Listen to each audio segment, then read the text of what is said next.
अस्सलाम वालेकुम।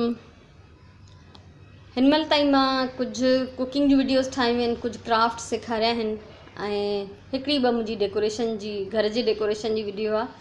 त अॼु मां हिकिड़ी ॿी डेकोरेशन जी वीडियो ठाहियां थी जेका तव्हां सां शेयर कयां थी। मां पंहिंजो लिविंग रूम, हीउ हिकिड़ो डिघो कमिरो आहे, लाउंज चओ, लिविंग रूम चओ, असां हिनखे ॿिनि हिसनि में विरहायो आहे ऐं असां हुनजो छा इस्तेमालु कयूं था ऐं हुनखे मूं सजायो केतिरो आहे, कीअं रखियो आहे।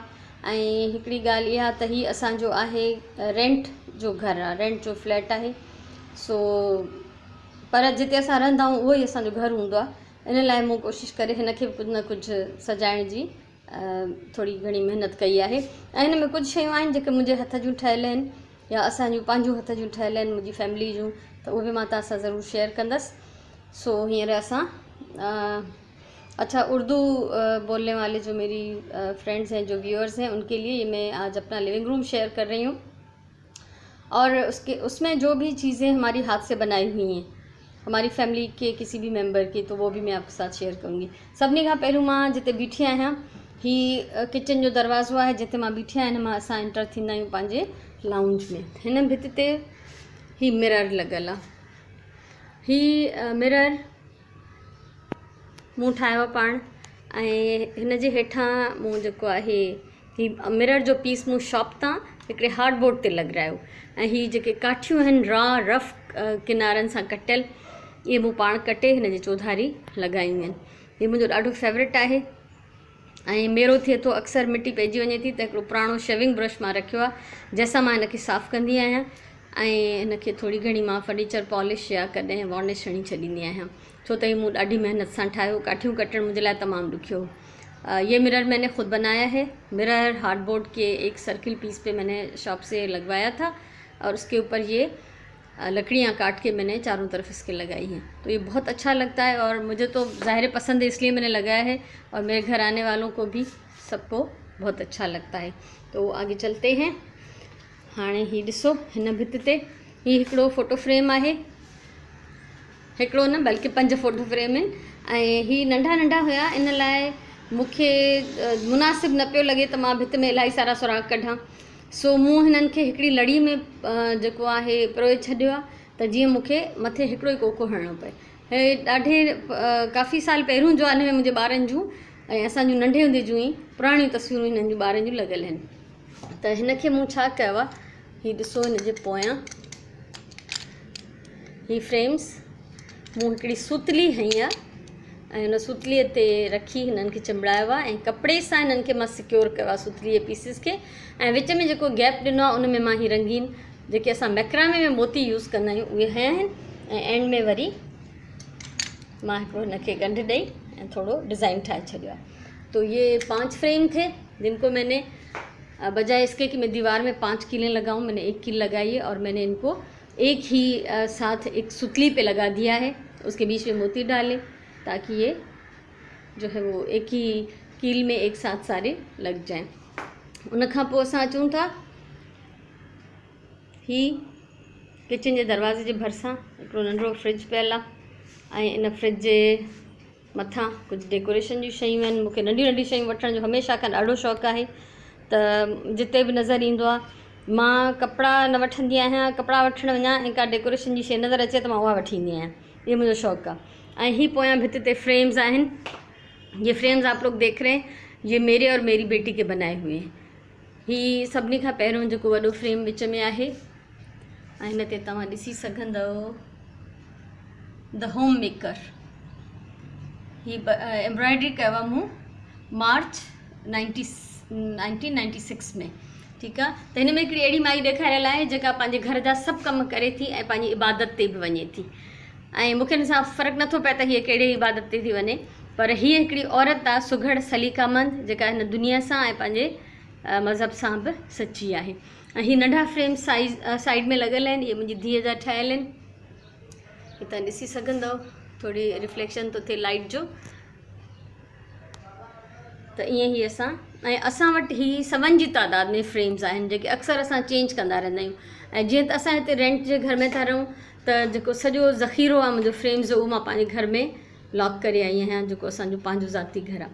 उन खां पोइ हिन पासे अचूं था, फ्रिज रखियल आहे, फ्रीज़र रखियल आहे ऐं हिते असांजी डाइनिंग टेबल आहे। ऐं डाइनिंग टेबल मुंहिंजो नंढिड़ो हिते बर्ड पियो आहे चूज़ो, हीअ ॿाहिरि बालकनी में लॻियल हो जेको ॾाढो मेरो थी वियो, हुनखे लाहे मूं धोई रखियो आहे। ऐं हिते ॾिसो ही फ्रेम्स लॻियल आहिनि डाइनिंग टेबल जे भरिसां, जेके कप्स आहिनि, भर्त भरियल कप्स आहिनि। ऐं ही आहे हिकिड़ो नंढिड़ो शेल्फ आहे जिन ते जेम जी बॉटल ऐं ब्रेड ऐं थांव रखियल आहिनि, ठीक है ना। ये मुझे धीअ ठाया है, ये मेरी बेटी ने एम्ब्रॉयडरी की है क्रॉस स्टिच से, तो ये बर्तनों के थे सारे, तो इसलिए मैंने इनको अपने डाइनिंग टेबल के साथ लगा दिया। अब इसके अपोजिट साइड पे आते हैं जहाँ पे ये फ्रेम लगे हुए थे, यहाँ मेरी इस्त्री की टेबल रखी हुई है और उसके नीचे कबट है, तो उसमें हम ज़रूरी चीज़ें रखते हैं। ये इस्त्री को हमेशा मैं कवर करके रखती हूँ ताकि उस पर डस्ट ना पड़े। ये है मेरा सिलाई का स्पेस, ये जो कलर्ड कैबिनेट है इसमें मेरे कपड़ों के पीसेस हैं, ऊपर बास्केट में कपड़ों के पीसेस हैं, लैंप है जो मुझे ज़्यादा रोशनी चाहिए होती है सिलाई के वक्त। अभी भी मैं एक बेड कवर बना रही हूँ तो उसकी कटिंग की हुई है। तो ये एरिया ज़्यादातर फैला हुआ ही रहता है क्योंकि मुझे हर रोज़ काम करना होता है, तो मैं इसको बंद नहीं कर सकती हूँ। इसके ऊपर देखें, ये फ्रेम्स मेरी बेटी ने बनाए हैं, उसको पता है, उसको ख़ुद को भी शौक़ है नीडल वर्क का, ऐं मूंखे पाण खे भी शौक़ु आहे। त ही जेको आहे सिलाई से रिलेटेड ये फ्रेम्स लगे हुए हैं, सिलाई मशीन के, और सिलाई से जो है सिलाई के सिलसिले में जो भी अल्फाज चीज़ें, तो ये मुझे मेरा बहुत फेवरेट है और यहाँ पे बैठ के मुझे काम करने का मज़ा आता है। सिलाई मशीन वैसे भी मेरी बेस्ट फ्रेंड है, मुंहिंजी सभिनी खां सुठी जेका दोस्त आहे उहा मुंहिंजी सिलाई मशीन आहे। मां पंहिंजो घणे खां घणो टाइम इन्हनि सां गुज़ारींदी आहियां। ऐं उन खां पोइ उन जे अपोज़िट साइड ही मुंहिंजो आहे हिकिड़ो कॉर्नर, ऐं हिन जी वीडियो मां हिन डेकोरेशन जी मां शेयर करे चुकी आहियां, तव्हां चाहियो त डिस्क्रिप्शन बॉक्स में ॾिसी सघो था, पर हिते हींअर मां कुझु चेंजिस कयूं आहिनि। हिन सां गॾु वाटरिंग कैन्स रखियल आहे, उहे सभु मूं मथे रखी छॾिया आहिनि, मथे वारे शेल्फ में, छो त हेठि मूं थोरो प्लांट्स जो इज़ाफ़ो कयो। हिकिड़ो ही बॉल मूं रखियो आहे, ही कंटेनर नंढिड़ो, पर मूंखे ईअं ख़ाली वणे थो, इन लाइ मां हिन में कुझु बि कोन थी रखां। ऐं ॿियो मूं ही कैक्टस ख़रीद कयो, त हिते थोरी शयुनि जी जेका सोढ़ थी वई, इन लाइ मां वाटरिंग कैन्स खणी मथे रखी छॾिया। त ही असांजो डाइनिंग एरिया आहे, ऐं परियां किचन नज़र पियो अचे, हिते सिलाई जी मशीन आहे, इस्त्री जी टेबल आहे, ऐं उन खां पोइ असां हिन पासे अचूं था, हीअ असांजो लिविंग एरिया, लिविंग स्पेस तव्हां हीअं ॾिसी सघंदव, ही हेतिरो आहे, ठीकु आहे। सो हिन ते कुशन्स जेके पयल आहिनि इहे मुंहिंजा बाज़ार मां वरितल आहिनि, इहे मुंहिंजा पंहिंजा ठहियल कोन्हनि। ऐं उन खां अलावा हिन टेबल ते बि कुझु शयूं जेके आहिनि, जीअं कैक्टस आहे उहो मुंहिंजो ठहियल आहे, फ्रेम मुंहिंजो एम्ब्रॉयडरी थियल आहे, ऐं मथे जेके फ्रेम्स आहिनि उहे मुंहिंजी धीअ जा एम्ब्रॉयडरी थियल आहिनि। त नंढियूं नंढियूं शयूं, ऐं हीअ मुंहिंजो सभिनी खां पसंदीदा शेल्फ आहे। ऐं हिन में कुझु बसि किताब मां ज़रूरत जा खणी आई आहियां, जीअं त कुझु मूंखे रीडिंग करणी उहे खयां आहिनि, कुझु डिक्शनरीज़ मथे मुंहिंजूं पयल आहिनि, सिंधी उर्दू इंग्लिश, हिंदी टू सिंधी, ऐं शाह जे रिसाले जी डिक्शनरी, शाह जो रिसालो, इहे किताब हर वक़्तु मूंसां गॾु रहंदा आहिनि, छो त मुंहिंजो पढ़णु लिखणु कमु आहे। ही कुझु अवॉर्ड्स ऐं मेडल्स आहिनि, सिल्वर गोल्ड मेडल मुंहिंजे ॿारनि जूं ऐं मुंहिंजूं अचीवमेंट्स आहिनि, ऐं कुझु यादगार शयूं आहिनि। हीउ मुंहिंजो तमामु यादगार अवॉर्ड आहे हिकिड़ो, जेको तव्हां ॾिसंदव, KFC टीचर्स कन्वेंशन 2006 में मूंखे सिंध लेवल ते बेस्ट टीचर जो अवॉर्ड मिलियो हो। त हीअ असांजूं नंढियूं नंढियूं यादूं आहिनि। हीअ मुंहिंजी हिकिड़ी जॾहिं मां हैदराबाद छॾियां पई त मुंहिंजी हिकिड़ी स्टूडेंट ज़ैनब इम्तियाज़ मूंखे ही मग गिफ्ट कयो हो, जेको मुंहिंजे लाइ ॾाढो यादगार ऐं इंतिहाई अहम आहे। त असां वटि तक़रीबन 4000 खां मथे किताब आहिनि, पर हिते ज़ाहिर आहे त असां एतिरा पाण सां गॾु नथा रखी सघूं। तो ये जो है हमारा एक फेवरेट शेल्फ़ है, जिसमें हमारी बहुत कीमती किताबें और मेरे बच्चों की और मेरी कुछ अचीवमेंट्स हैं इन अवार्ड्स और मेडल्स की सूरत में, वो रखी हुई हैं।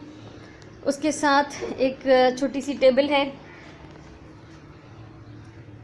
इस पे मेरी ये जो है सेरामिक की बास्केट्स हैं, और ये कैंडल है, ये फ्लावर्स मुझे गिफ्ट मिले थे, और ये बास्केट मैंने बनाई है, इसमें जो फूल लगे हुए हैं वो भी मैंने बनाया। और ये बास्केट और फ्लावर्स ये मैं सिखा चुकी हूँ। अगर आपने नहीं देखी ये वीडियोस तो ये मैं नीचे इस वीडियो के नीचे लिंक दे दूँगी, आप उसमें से देख सकते हैं। बास्केट मां सेखारी आहे, ये गुलब ठाहिण सेखारिया आहिनि, ये तव्हां ॾिसी सघो था पिया डिस्क्रिप्शन बॉक्स में। उनखां पोइ हीअ हिते टीवी आहे, फ़ोन आहे, इंटरनेट आहे, ऐं पोइ हीअ मुंहिंजी वरी फेवरेट टेबल आहे हिकिड़ी जेका मूंखे तमामु घणी पसंदि आहे। मूंखे हीअ मेटल जा नंढा नंढा डेकोरेशन पीस वठण जो ॾाढो शौक़ु आहे।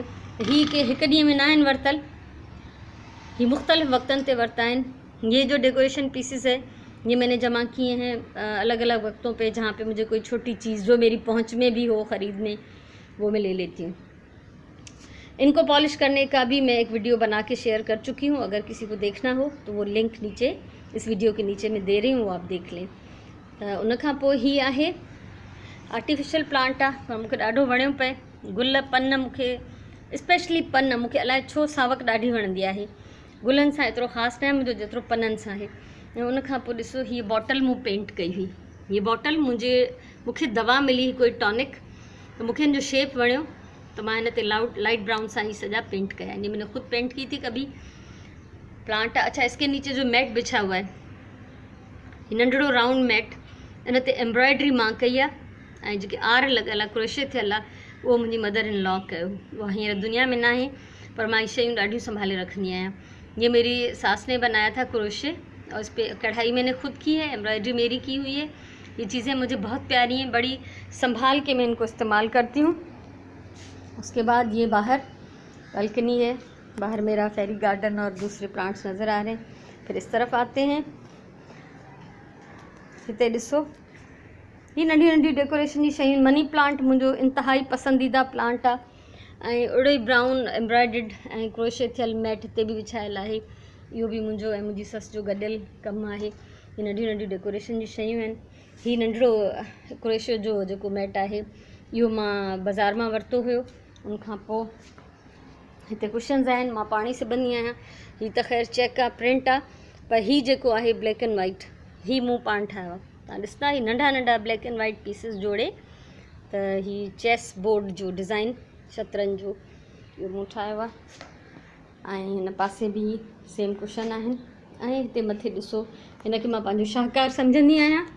ये मेरा शाहकार है, एक मुझे बहुत अच्छा लगता है। ये कुरान शरीफ की एक आयत, कुछ आयतें हैं, आयतुल कुर्सी, इसको मैंने पूरा वज़ू के साथ एम्ब्रॉयडरी किया। एक स्टिच भी इसका जो है बग़ैर वज़ू के नहीं है। ऐं ही मां भरियो हो काफ़ी साल पहिरियों, ऐं सॼो मां बावज़ू भरियो हो हिनखे।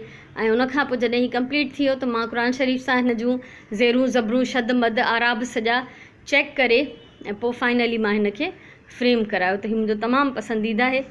ऐं अहिड़ियूं बेशुमार शयूं आहिनि जेके हिन घर में कोन थियूं हणी सघजनि। त मजमूई तरह सां तव्हां ॾिसंदव त हिते को ख़ासि महांगो सामान न आहे, बसि थोरी सेटिंग आहे ऐं कुझु पंहिंजे हथ जूं शयूं आहिनि ठाहियल, ऐं नंढा नंढा जेके शौक़ु आहिनि उहे मूं हिते पूरा कया आहिनि पंहिंजा।